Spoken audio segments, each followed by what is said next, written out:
Halo, selamat siang. Perkenalkan, nama saya Iren Kassa, NIM 221611131, kelas C2, jurusan Teknik Informatika, tugas aplikasi perkantoran. Di sini saya akan membahas tentang perkembangan IT.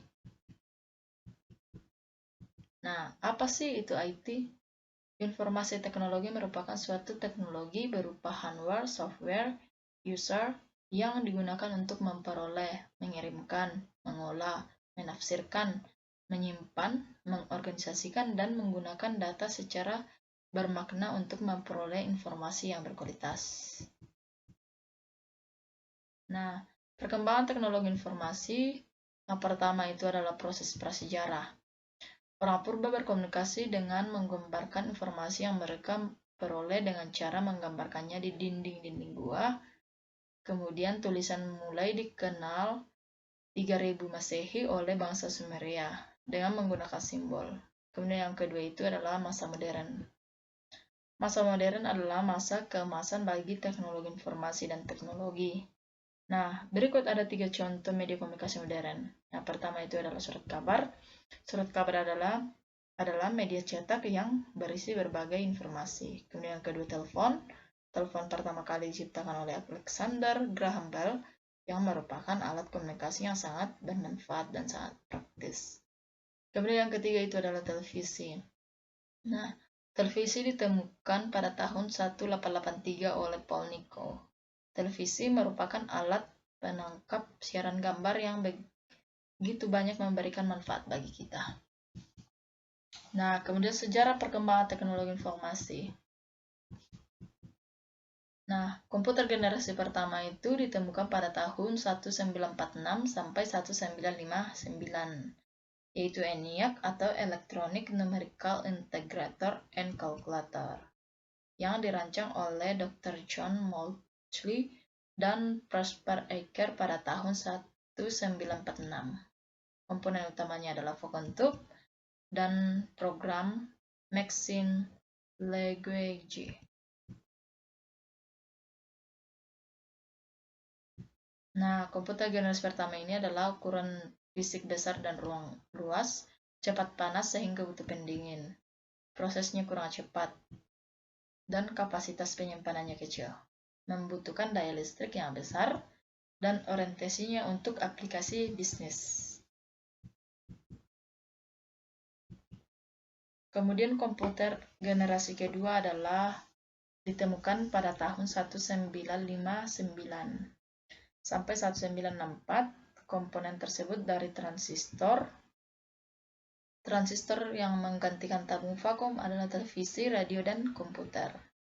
Menggunakan bahasa tingkat tinggi seperti Fortran, COBOL, dan algoritma. Komputer generasi kedua ini adalah kapasitas memori cukup besar dengan perkembangan dari magnetic core stroke dan dapat menyimpan puluhan ribu karakter. Simpanan luar magnetic tape dan magnetic disk. Nah, kemampuan proses real-time dan time sharing atau informasi dapat langsung diproses dan beberapa pemakai dapat bersama menggunakan komputer. Nah, komputer generasi kedua ini ukuran lebih kecil dari komputer generasi pertama. Proses yang dilakukan lebih cepat, sedikit daya listrik. Nah, orientasi tidak hanya bisnis, bisa juga teknik. Karena kalau komputer generasi pertama tadi hanya untuk bisnis, tapi kalau komputer generasi kedua sudah bisa juga untuk teknik. Nah, komputer generasi ketiga ini ditemukan pada tahun 1964 sampai 1970. Mulai ditemukan IC atau Interactive Circulator yang menggantikan fungsi dari transistor. Nah, menggunakan IC atau kumpulan transistor dalam bentuk yang kecil. Input dan output menggunakan Visual Display Terminal.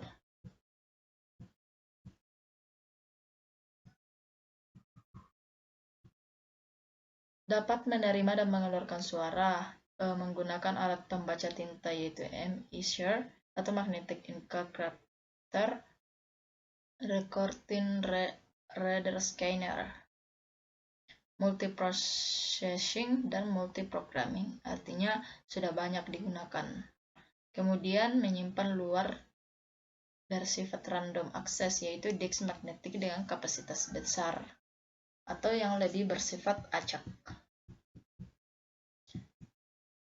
Nah, komputer generasi ketiga ini lebih cepat dan tepat, kapasitas memori lebih besar, penggunaan listrik lebih hemat, kemampuan melakukan komunikasi data dari satu komputer ke komputer lain.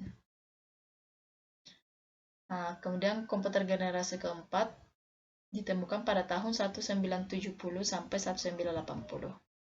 Tujuan pengembangan menjadi lebih jelas, mengecilkan ukuran sirkuit dan komponen-komponen elektrik. Kemudian yang ketiga itu adalah LSI, pemadatan ratusan komponen dalam satu chip. Kemudian FLSI atau Very Large Scale Interaction, memuat ribuan komponen dalam chip tunggal. Kemudian ULC, yaitu memuat jutaan komponen dalam chip tunggal. Nah, dampaknya secara ekonomi biaya produksi makin rendah, harga komputer juga makin murah. Kemudian yang terakhir itu adalah komputer generasi kelima. Desain dan teknologi semakin berkembang, kemampuan pemrosesan paralel, kemudian teknologi superkonduktor memungkinkan aliran elektrik tanpa ada hambatan yang nantinya akan mempercepat kecepatan informasi menggunakan sensor. Dan yang kelima itu adalah adanya untuk memudahkan atau interaksi manusia dan komputer secara langsung. Nah, evolusi perkembangan teknologi informasi yang sedikit cepat lebih membawa dunia memasuki era baru yang lebih cepat dari yang dibayangkan sebelumnya. Setidaknya ada 4 era penting sejak ditemukannya komputer sebagai alat pengolah data sampai dengan era internet. Dampak positif perkembangan teknik informasi yaitu dapat menjangkau lebih jauh dengan adanya internet. Kita dapat menjangkau lebih jauh di semua belahan dunia. Menemukan lebih cepat dalam dunia pendidikan. Tentunya kita tidak dapat hanya mengandalkan guru saja. Kemudian dampak negatifnya itu perkembangan teknik informasi, yaitu memudahnya akses pornografi tidak dapat dipungkiri dengan bebasnya akses internet sekarang. Menjadikan malas adalah satu dampak yang paling besar dalam dunia pendidikan adalah menjadikan pelajar malam untuk mengerjakan tugas. Nah, manfaat teknologi informasi dalam berbagai bidang yaitu yang pertama itu bidang industri, kedua bidang kedokteran dan kesehatan. Kemudian yang ketiga bidang militer. Nah, kesimpulannya yaitu untuk saat ini teknologi informasi berkembang sangat pesat dan meliputi berbagai atau hampir semua bidang dalam kehidupan manusia. Semua hasil perkembangan IT khususnya di bidang teknologi informasi telah mampu mengatasi sebagian besar masalah manusia dalam berbagai macam kegiatan dan memenuhi kebutuhan hidup.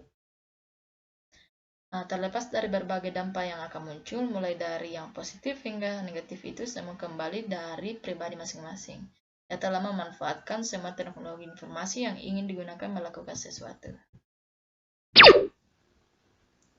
Sekian dan terima kasih.